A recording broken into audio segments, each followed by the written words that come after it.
President El-Sisi reaffirms Egypt's domestic stability and foreign policy credibility despite mounting regional pressures.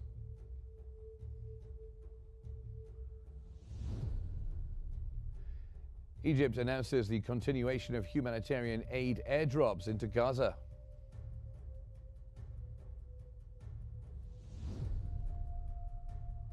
And Israel issues a forced displacement order for civilians in 9 areas of Gaza City's Zaytun neighborhood.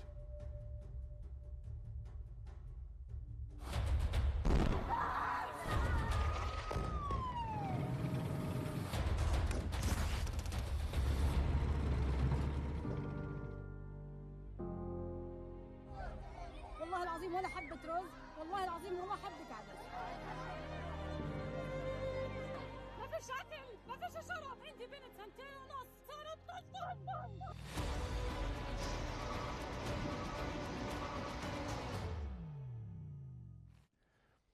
Good evening and welcome to the main evening bulletin from Qnews. I'm Mark Summers. President Abdel Fattah el-Sisi has reaffirmed Egypt's domestic stability and foreign policy credibility despite mounting regional pressures. President el-Sisi said Egypt remains stable and its foreign policy has stayed consistent and credible over the past decade. He acknowledged the economic toll of regional instability, citing the Gaza's war's impact on Suez Canal revenues, but affirmed that reforms continue. The Egyptian leader further stressed the importance of Arab unity and collective security in the face of foreign interference. He also reaffirmed Egypt's role in Gaza mediation despite ongoing disinformation campaigns targeting its efforts.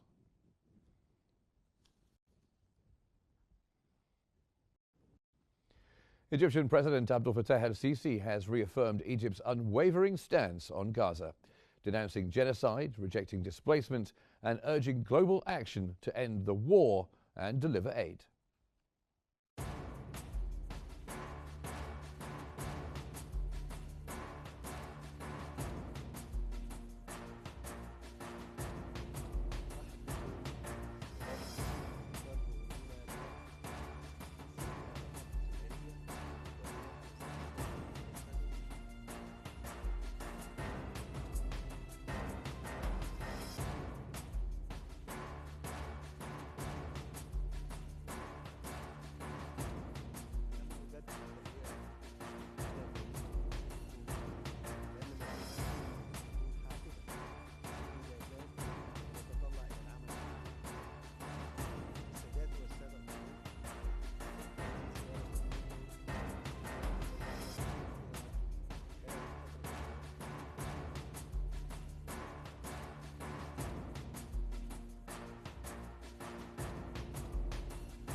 Now, the 5th group of the 9th humanitarian aid convoy has entered Gaza from Egypt. This marks a significant milestone as approximately 20,000 tons of aid have now been delivered since the first convoy. Hundreds of trucks are part of this 9th convoy, which is a key part of the ongoing effort to provide humanitarian assistance to the region. The convoy's movement from Egypt into Gaza is a crucial and continuous process.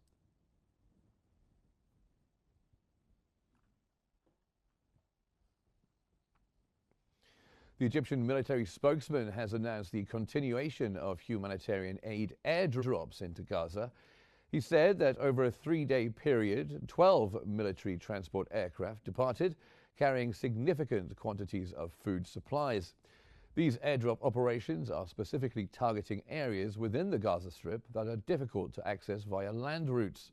This ongoing effort highlights Egypt's commitment to providing crucial support to those in need.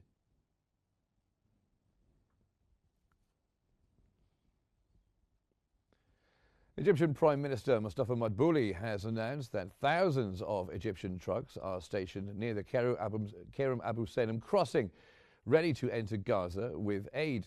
He added that Egypt, in coordination with several countries, is conducting airdrops of humanitarian assistance into the Gaza Strip.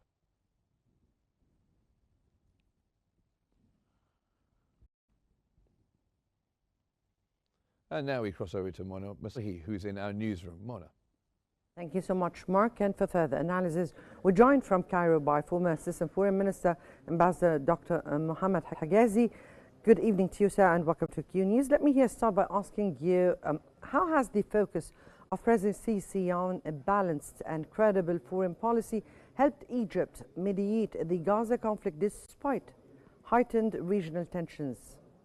Mona, good evening to you. I think the President has spoken twice now in his press conference with the Vietnamese president, as well as today in the military academy, clarifying Egypt's clear position in supporting Palestinian cause, both on the humanitarian aspect, where many rumors were diffused in regards to Egypt's commitment to supporting aid to Gaza and the humanitarian assistance entering Gaza from the first day after the 7th of October. And Egypt has continued in the past 20 days, in particular, an important convoy carrying thousands of tons to the Palestinian Kerem Abu Salem and Rafah crossing. The rumors that has been circulated and claims that Egypt closed the border is lying, and the president has himself clarified that 70% even of the all assistance in Gaza are Egyptian. Yes, so and that in itself was something, Your Excellency, here, when we speak about President Sisi referring to disinformation campaigns aimed at undermining Egypt's role in the Gaza war. Now, who is likely behind those campaigns, and what are the goals behind that, and how do they affect Egypt's mediation efforts? Let's agree on that Egypt stood firm to support the Palestinian cause, and this stance is in heart refused by many forces in the region, being it groups or even circles related to some forces in the region who doesn't want the Egyptian support, because this is the last resort to prevent the ethnic cleansing and the deportation by the Israelis. The president also spoke for the second time in a row about the Israeli real intention. The matter is not to liberate prisoners. The matter is not related to defeating Hamas, which is the declared purpose of the Israeli war, as Netanyahu always said, but it is definitely an ethnic cleansing movement and a drive towards deportation. So when the president declared that clearly, he put those forces and the Israeli government in front of the world, clear intention, and I think the president also made it clear that Egypt borders towards Gaza is open, but the Israeli side, who occupied the Palestinian side of Rafah crossing, is the main cause of preventing from his side. So we go Kerem Abu Salem, the other Egyptian-Israeli cross borders, which is direct between Egypt and Israel.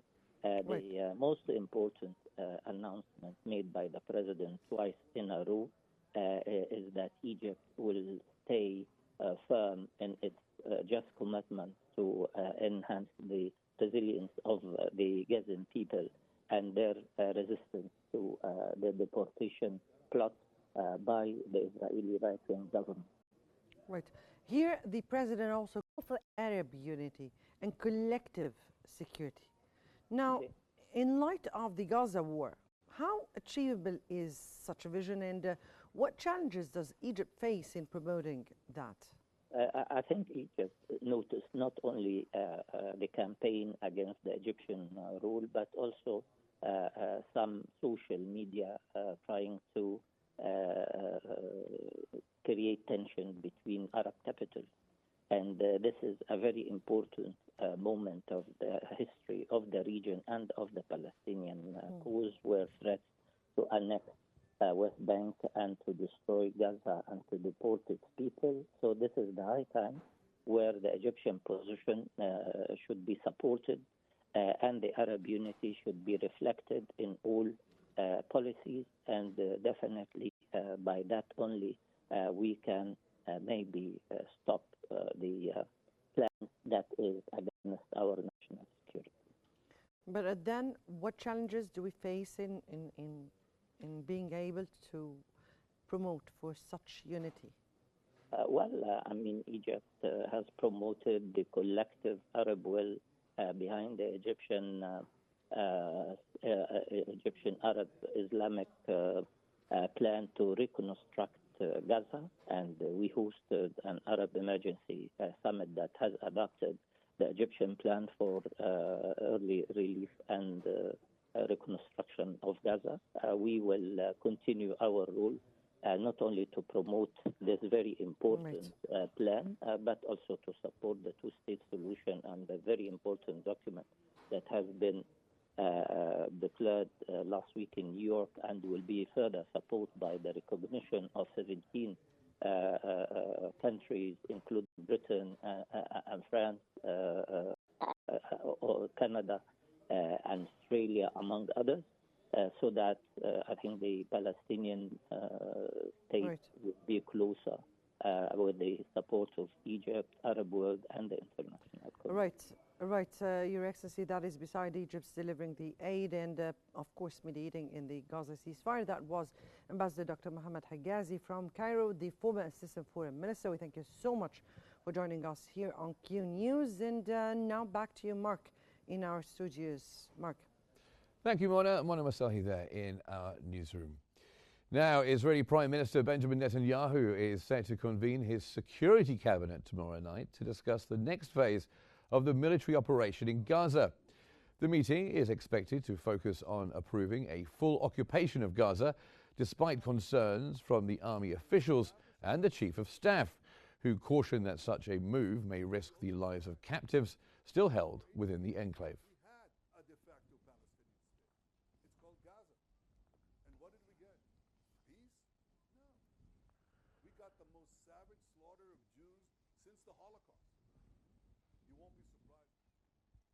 Israeli opposition leader Yair Lapid has told Prime Minister Benjamin Netanyahu that most Israelis do not support continuing the war and that occupying Gaza is a very bad idea. Speaking after their meeting in Jerusalem, Lapid emphasized that such an occupation would be wrong operationally, morally, and economically. Reports say Netanyahu faced resistance from military leaders during a recent meeting over plans to seize the remaining areas of Gaza not yet under Israeli control.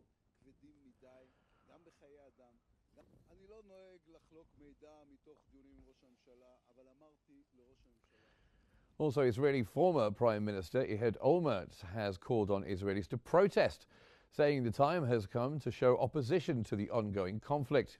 He echoed former Prime Minister Ehud Barak's call for civil disobedience, saying that millions demonstrating could create significant pressure on the government. Olmert highlighted the current political instability, with Netanyahu's government lacking a majority after some religious parties left, and stressed that unusual measures are needed at this critical time. Former Prime Minister Barak said, the civil disobedience, we are coming to Israeli army spokesperson for Arab media, Avicii Adrei, has issued a forced displacement order for civilians in 9 areas of Gaza City's Zaytun neighborhood. The military said it is expanding operations westward and urged residents to evacuate south toward the Al-Mawasi area. However, Al-Mawasi and other so-called safe zones near Khan Yunis are frequently targeted by Israeli attacks, despite Palestinians being forced to relocate there.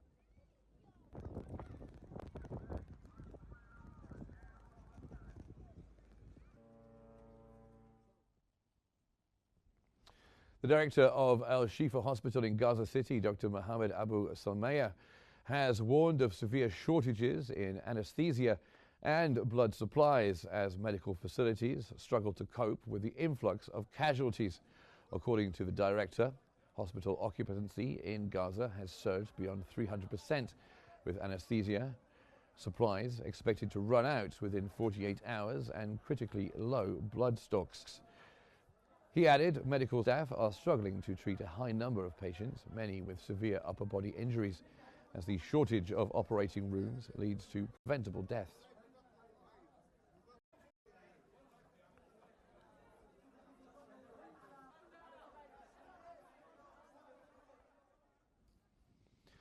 The International Committee of the Red Cross has urged urgent action to ease the humanitarian crisis in Gaza.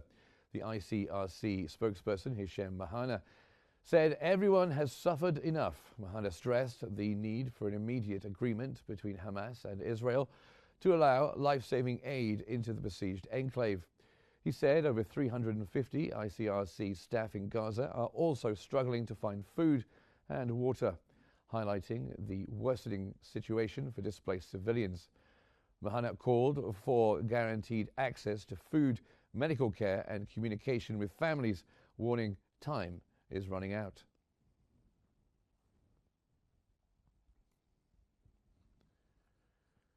The World Health Organization has criticized Israel's complex entry requirements for emergency medical teams to Gaza, saying they are severely limiting health services and contributing to increased deaths. Since March 18th, the number of denied medical teams has risen by nearly 50%, with 102 health professionals, including surgeons and specialists, barred from entering the enclave. The WHO emphasized that restricting medical teams access worsens the humanitarian crisis amid ongoing conflict and famine, calling for urgent and expedited entry of medical teams into Gaza.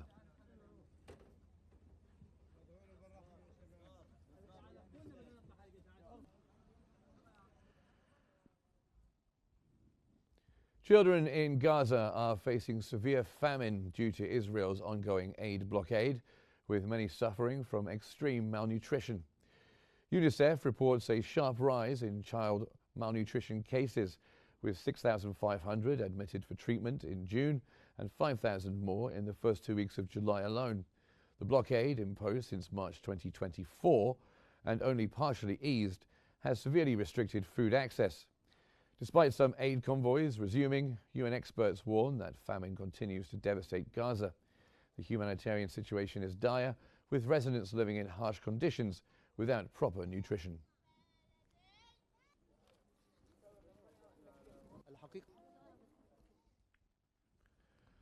Now, Sudan now, and where the Sudanese Sovereign Council Chairman, Abdel Fattah al-Burhan, has stated that Khartoum deserves to be restored to its former state, promising to do everything possible to restore hope.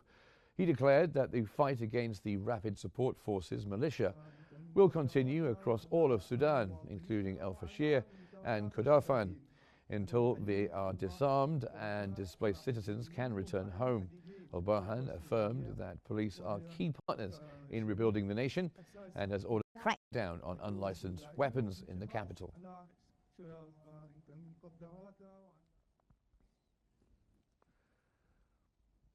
Sudan's Interior Minister has announced an extensive security deployment in Khartoum to restore stability and calm.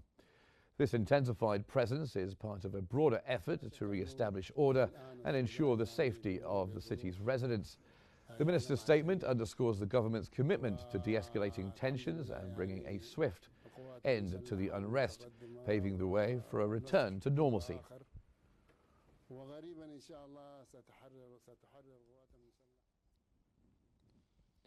The Rapid Support Forces have launched an artillery bombardment against El Obeid, the capital of North Kordofan state. This attack follows reports from Sudanese sources that the Sudanese armed forces had reinforced their southern defenses in the city in anticipation of potential Rapid Support Forces attacks. The shelling signals an escalation of hostilities in the region, with ongoing conflict affecting civilian areas.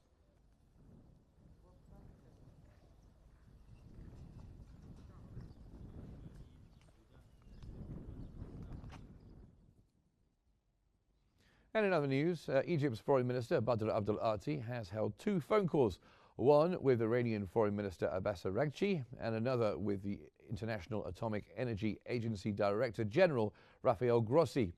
The calls were part of Egyptian efforts to de-escalate tensions and promote peaceful solutions.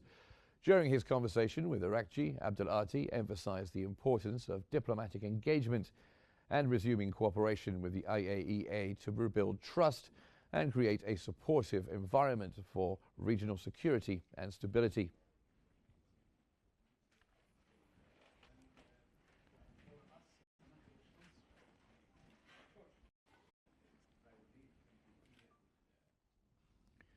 In Syria, the Israeli occupation army has announced it struck an alleged Hezbollah member in an Air Force operation overnight.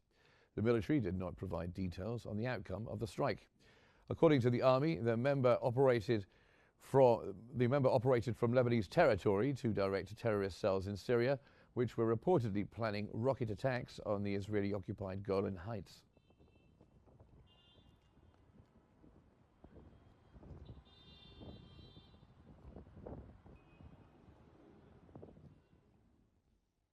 To Lebanon, and Hezbollah has outright rejected the Lebanese government's recent decree ordering the army to disarm the group, stating it will deal with this decision as if it doesn't exist.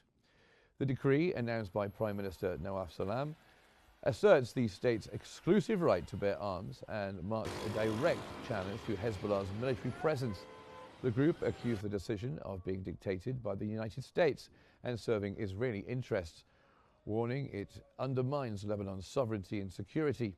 Hezbollah expressed willingness to discuss a national defense strategy only if Israeli aggression ceases first, calling the decree a passing summer cloud.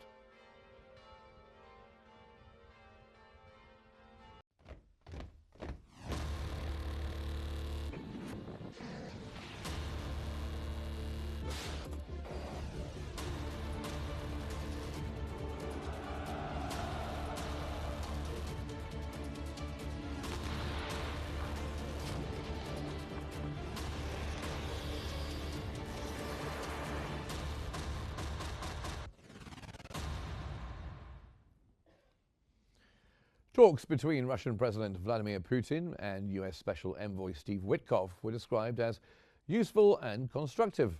The discussions, held at the Kremlin for around 3 hours, focused primarily on the Ukraine crisis and prospects for strategic cooperation between the US and Russia. Ushakov noted that both sides exchanged signals, with Moscow receiving messages from President Trump and responding accordingly. Ushakov added that President Putin now has full information on the talks, but the envoy has yet to brief Trump on the outcome. Further details will depend on that briefing.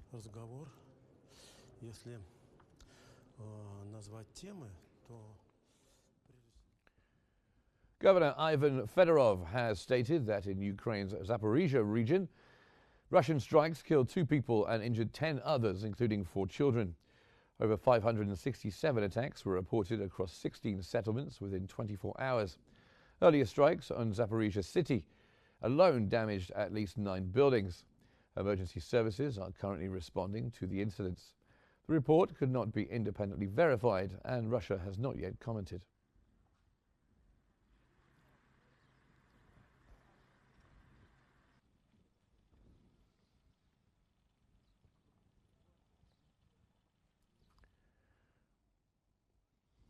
Russia has announced that its forces captured a settlement in the Dnipro region, while Ukraine has reported successfully repelling multiple Russian offensives.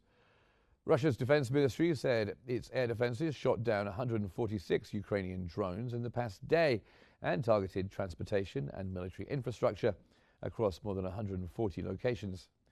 Meanwhile, Ukraine's military reported ongoing Russian attacks along nearly the entire eastern front in July, involving small-scale commando advances. Ukrainian troops pushed back the assaults, reclaimed territory in the Sumy region, and continued fighting in the Kursk area.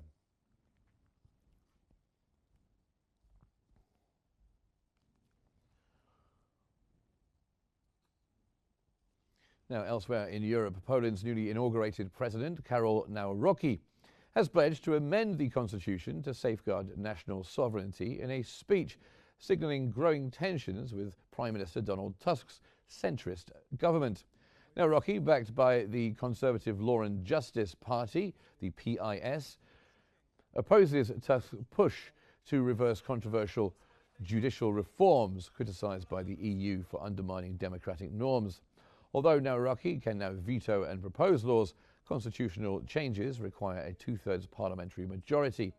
Currently in opposition, PIS hopes Nawrocki's win will boost their influence ahead of the 2027 elections.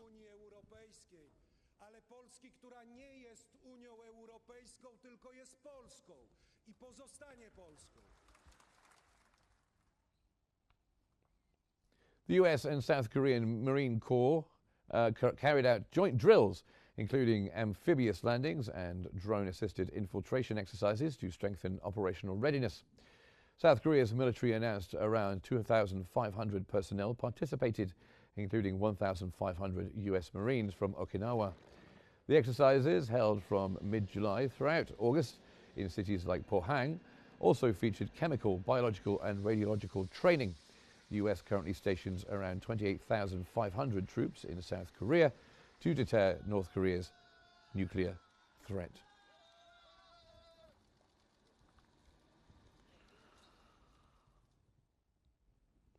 In Pakistan's Sindh province, folk musician Sham Bai is using her powerful voice to educate villagers about climate change and resilience. 3 years after devastating floods worsened by climate change displaced millions and destroyed homes, Sham has toured over a dozen villages, sharing messages of adaptation through traditional songs.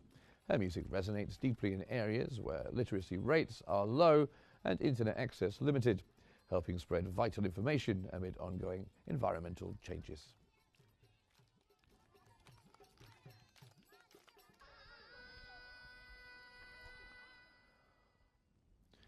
Delaware beaches are experiencing an unprecedented rise in jellyfish activity this summer, with stings soaring fourfold compared to last year. Varieties like lion's mane, sea nettles, and moon jellyfish have flooded the waters fueled by warming seas. Fenwick Island State Park saw 92 stings in a single day, and lifeguards are now equipped with vinegar to ease venom pain. Despite the surge and occasional medical visits, beachgoers continue to enjoy their summer along the Delaware coast.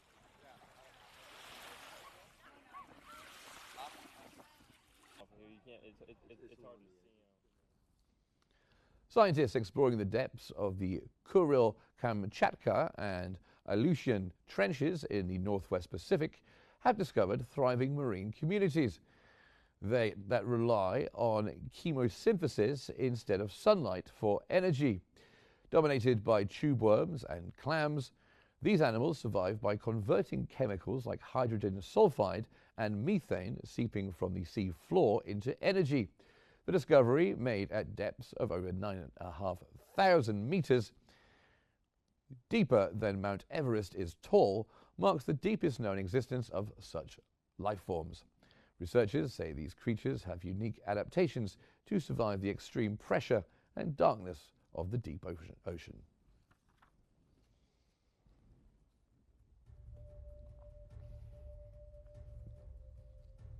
Now, let's get a recap of the main headlines this evening. President el-Sisi reaffirms Egypt's domestic stability and foreign policy credibility despite mounting regional pressures.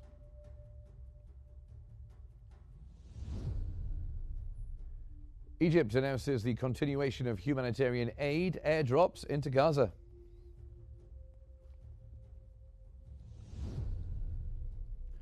And Israel issues a forced displacement order for civilians in 9 areas of Gaza City's Zaytun neighborhood. And that's all for our news bulletin for this hour, but don't forget you can follow Q News on our social media platforms at QNews EGY to stay informed. Thanks for watching and stay tuned for more updates on Q News. Have a nice evening.